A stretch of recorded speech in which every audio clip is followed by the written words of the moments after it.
As the Tigers fight to avoid a fourth straight wooden spoon, Adam Douei's opened up on his contract and that so-called dust-up with Benji. First time you've been up since the reports came out about you and Benji having an alleged altercation. Can you clear up what happened there for us? I think it's all been cleared up. I don't need to add any more smoke to it. So, yeah, it's all done and dusted. No dramas for you there? No dramas. I guess when he's running them shapes against us on the ones team, it's a really good practice for us and gets us ready for the game. Can you enlighten us on where you're at and where you potentially might be next year? Ask the big boss, Richo. Would you like to stay here? We'll see what happens. With all your injuries, the club re-signed you and showed a lot of faith. Would you like to be given a chance to repay the faith? We'll see what happens. No Jarome today at training. Just given a rest? Yeah, I don't know. I don't even know.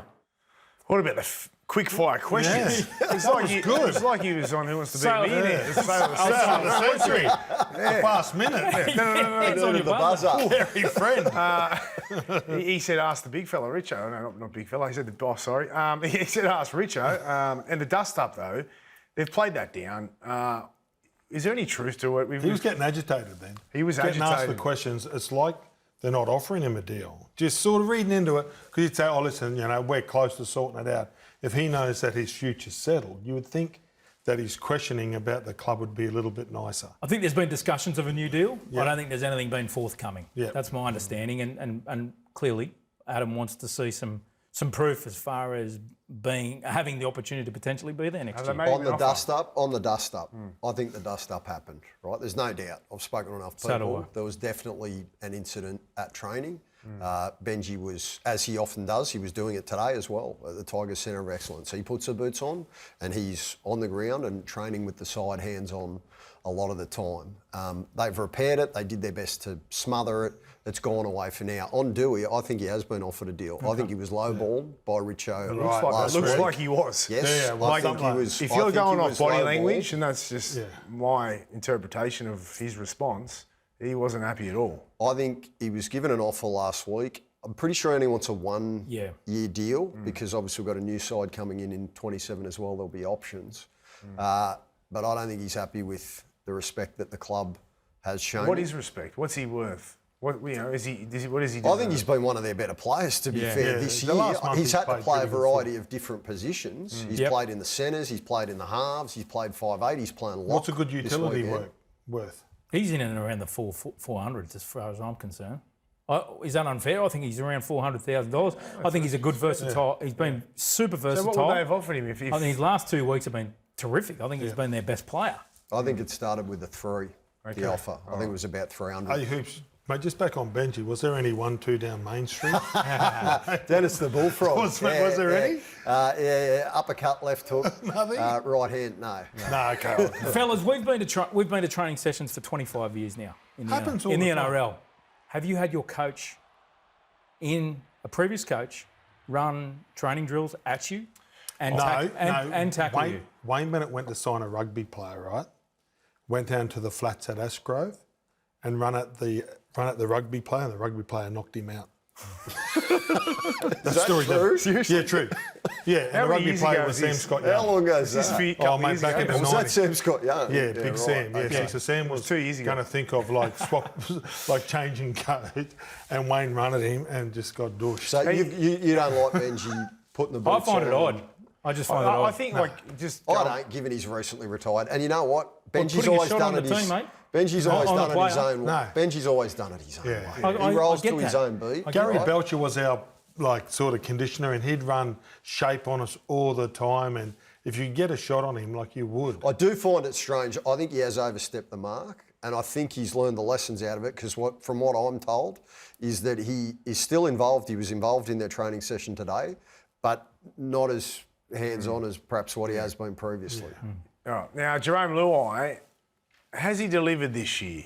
Here are some numbers because the great James Hoop has been in the lab.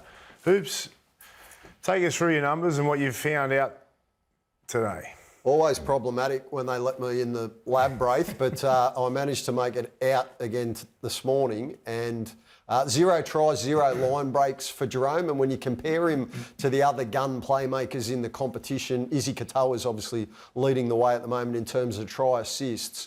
Jarome's figures read a little lean. I also did some homework about his time at Penrith last year.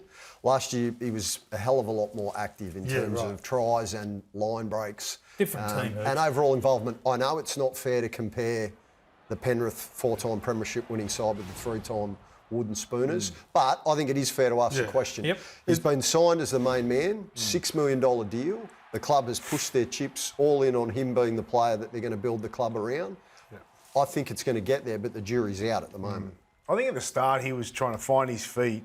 They had him playing 7 and he was, they had the Galvin situation and he was playing a different style and we spoke about that. Like he kind of, that instinctive and playing both sides or skipping across field. He wasn't doing any of that. He was getting his kicks in. He was just laying the line and getting the game plan on for his team. So that probably took a little bit of sting away, but he hasn't really blossomed, has he? He hasn't really gone to that next level that we thought he would. And with most halves, you go, okay, yeah, he's having a decent season, he's having a good season, but he's on big money, He's their prize recruit. And they probably do need more out of him, to being honest, right? Is that how you guys see it? If you compare it to Nico Hines at the Sharks, like he's routinely put up on the hoist and there's criticisms of every single one of his performances. Whereas, and I'm not saying that Jarome won't be a good signing. I think in the long term he will, because of his professionalism, because he's come out of a winning system, because the Tigers needed people like him around their dressing rooms. But when you're on that sort of money, you automatically leave your performances open to being scrutinised. I think he's been a good signing. It's just tapered off a bit, right? Yeah. And with the back end of the year being, it's so important to this side for Jarome. It's important for their team, but it's important for Benji. So there's a lot. There's a lot on the line, even though they're not really in a position now. Well, they are, but they're not to make finals and push for that. They're playing for more than anyone, really. You raised a great point in that he started off as a 7, right? He signed with the West Tigers. He spoke openly about, I want to wear that jump up. Benji was my idol as a kid. I want to show everybody that I can step out of Nathan Cleary's shadow and I'm not relevant. I can be the main man. Well, I don't think that suits Jarome's style of play. I don't think it suits the player that he is. And I think we've seen since Latu Fainu came into that side that he's better off just playing a secondary 5/8 role. I think this is a timing thing. Like it's going to take time for him to adjust, largely because he's not playing with Nathan Cleary. Latu Fainu is not Cleary. Lockie Galvin was not Nathan Cleary. And I think the time for him to adjust has taken longer, I would think, than they would have hoped. Because I agree with you. I don't think he has been lights out at all this season. He's had a decent season. He's had a decent season, but not what we expected of Jarome. Just quickly on the clause with Jarome, what's going on with that? Will he get rid of that clause or? I spoke to Jarome 2 weeks ago in Origin camp, and the question was raised: when are you going to make a determination as far as triggering a clause that just rolls over your contract beyond 27? He said, I will address it at the end of this season. I'll sit down with my manager. Wow. If you're in, you roll the clause over, you're in. He said he's all in fairness to Jarome. I know he's still got the clause there. He's got 2 clauses, back-to-back years next year, and then he can also activate one the year later. But to me, he looks as though he's 100% invested. He's making all the noises, he is, except for... They're re-signing Appy, except who's his for great mate. the contract. One comment.